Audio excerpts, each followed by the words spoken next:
Hi friends, welcome to SK innovations. இன்றைக்கி நம்ம என்ன பார்க்க போகிறோன்னா, எந்த ஒரு கெமிக்கலும் பயன்படுத்தாமல் வீட்டில் இருக்கக்கூடிய பொருட்களை பயன்படுத்தி எப்படி நம்ம ஃப்ளோர் கிளீனர் தயார் பண்ணலான்ற டிப் தான் பார்க்க போகிறோம். ஃபஸ்ட்டு பார்த்திங்கன்னா, ஒரு பவுலில் தண்ணி எடுத்திருக்கேன். இதில் 1/2 டீஸ்பூன் அளவுக்கு கல்லுப்பு சேர்த்துக்கலாம். கல்லுப்பு இல்லாதவங்க தூளுப்பு கூட பயன்படுத்திக்கலாம்.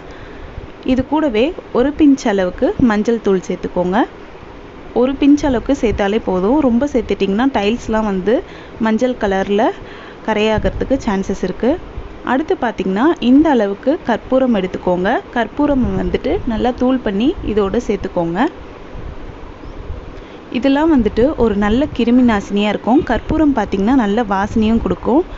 கடைசியாக இதோட வாசனைக்காக ஒரு பாதி எலுமிச்சை பழத்தை கொஞ்சமாக பிழிஞ்சு விட்டுக்கலாம். நீங்கள் எலுமிச்சை பழம்ன்ட்டு இல்லை, எலுமிச்சை பழத்தோல் ஒரு 4-5 எடுத்து வச்சு அதை தண்ணியில் கொதிக்க வச்சு அந்த தண்ணியை கூட நீங்கள் யூஸ் பண்ணிக்கலாம். அது இல்லாட்டி நீங்கள் ஹேருக்கு யூஸ் பண்ணக்கூடிய ஷாம்பு 1 ட்ராப் அளவுக்கு விட்டுக்கலாம். அப்படியும் இல்லாட்டி அந்த ஷாம்புவோட கவர் காலியாகிட்ட பிறகு இருக்கும் இல்லைங்களா, அந்த கவரை இந்த தண்ணியில் போட்டு நல்லா கலந்து விட்டிங்கன்னா நல்ல வாசனை உங்களுக்கு கிடைக்கும். அவ்வளோதான், நம்மளோட சூப்பரான கெமிக்கல் இல்லாத ஃப்ளோர் கிளீனர் ரெடி ஆகிடுச்சு. இது பார்த்திங்கன்னா ஒரு 1/2 பக்கெட் தண்ணியில் நல்லா கலந்துட்டு அப்புறம் நீங்கள் வீடு ஃபுல்லாக தொடச்சி விட்டிங்கன்னா கிருமிகளும் இருக்காது. அதே சமயம் தரையும் பார்த்திங்கன்னா நல்லா பிரைட் ஆகிடும். இனிமேல் வீடு தொடச்சிங்கன்னா இந்த மாதிரி ரெடி பண்ணிவிட்டு அதை வச்சு நீங்கள் தொடச்சி பாருங்கள். ரொம்பவே யூஸ்ஃபுல்லாக இருக்கும். கண்டிப்பாக ட்ரை பண்ணுங்கள்.